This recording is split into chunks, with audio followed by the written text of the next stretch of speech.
دلوقتي علشان تكون النجم الجديد في برنامج أرب آيدل. أنا لازم أروح مصر. أنا لازم أطلع من هذا المكان قبل ما يخلص علي. شو هالمخاطرة؟ لازم نوصل صوتنا للعالم. أنت أول شخص جاي من غزة، بتعرف؟ أنت لما بتغني بتعطي أمل لملايين الناس. أمل أنت لازم تعرف. وهلا بدنا ننتقل لابن غزة، ابن فلسطين، محمد عسا.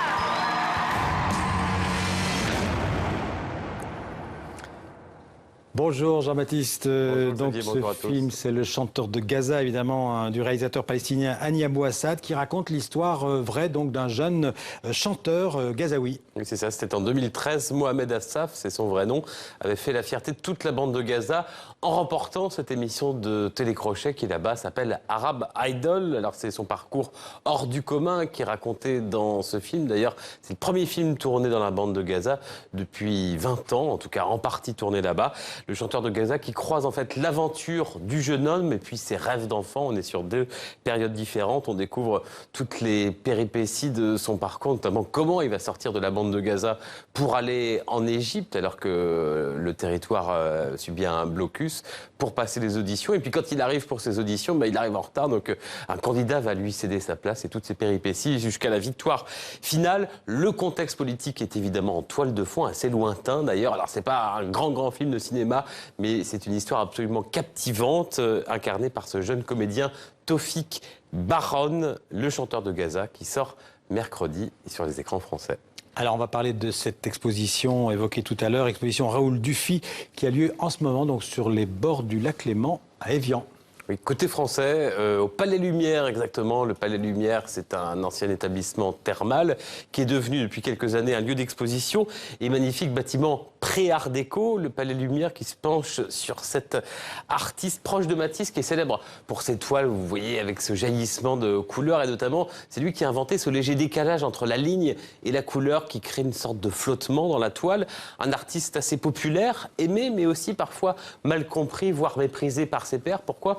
Parce qu'il a un peu touché à tout, Dufy. Il y a ses toiles, mais il y a aussi tous ses arts déco, ses arts appliqués. Il a fait de la tapisserie, il a fait de la mode, de la céramique et même des décors de théâtre. C'est tout ça qu'on découvre au Palais Lumière.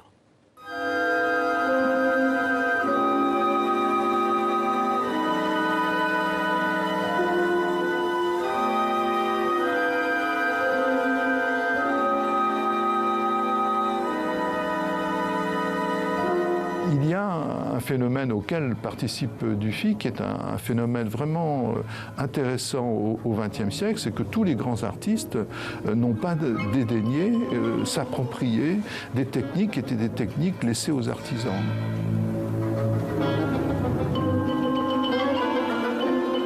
J'ai choisi l'aspect art décoratif et art appliqué pour revisiter l'ensemble de l'œuvre.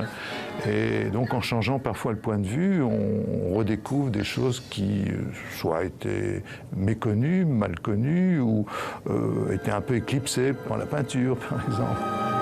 Dufy va s'orienter vers la gravure sur bois, à commencer par un chef-d'œuvre, c'est l'illustration du bestiaire ou cortège d'Orphée de Guillaume Apollinaire, qui est un monument de la gravure sur bois.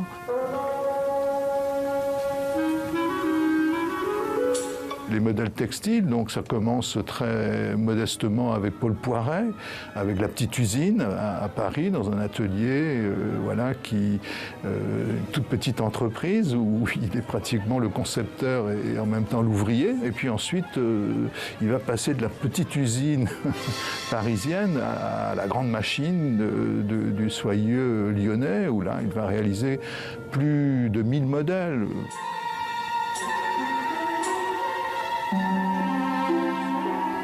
Au-delà du textile, qui n'est pas simplement un textile d'habillement, il faut le rappeler, c'est aussi un textile donc, pour la décoration. Il va inventer les jardins de salon, qui est une sorte de prouesse à la fois technique et en même temps de fraîcheur décorative, qui réintroduit la technique japonaise du bonsaï et l'applique à une présentation de jardins occidentaux en céramique et qui était mis en culture sculptures avec des arbres nains, de l'eau qui s'écoulait, enfin des choses vraiment étonnantes.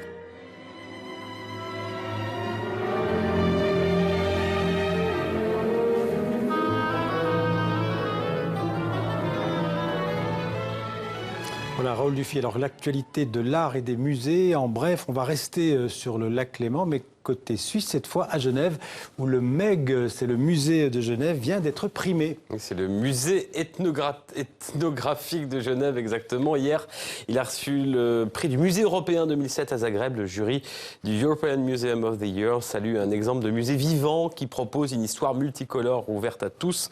Le MEG, dédié à l'histoire de la culture, des cultures du monde, a été créé en 2001. Il a inauguré ce nouveau bâtiment en 2014. Alors, un tableau de Pissarro, maintenant, qui réapparaît à l'occasion de l'exposition consacrée à ce peintre, en ce moment, d'ailleurs, au musée Marmottan-Monet à Paris. C'est une superbe rétrospective dont on a parlé ici même, avec toutes ces toiles. Et un tableau, il s'agit, on va le voir, de la Cueillette des Pois, une gouache de 1887. Eh bien, ce tableau qui appartenait à la collection du grand amateur d'art Simon Bauer, il avait été confisqué sous l'occupation. La famille Bauer avait perdu sa trace pendant 50 ans. Le voilà qui réapparaît au musée Marmottan-Monet. En fait, il a été prêté au musée par un couple d'Américains qui l'ont acheté chez Christie's en 1995 à New York. La famille Bauer demande à la justice que l'œuvre soit dans un premier temps placée sous séquestre. Les propriétaires américains s'y opposent pour leur part. Affaire à suivre. Et puis un mot sur le MoMA à Paris, peut-être bientôt. Il va venir pour une exposition à la Fondation Vuitton. Oui, après le triomphe de l'expo Tchoukine, c'était l'hiver dernier. La Fondation Vuitton de Bernard Arnault, conçue par l'architecte Franck Guéry, annonce une nouvelle expo cet automne consacrée en effet à l'histoire des collections du mythique musée d'art moderne de New York à travers 200 œuvres. Certainement encore un joli succès. Merci Jean-Baptiste, à bientôt.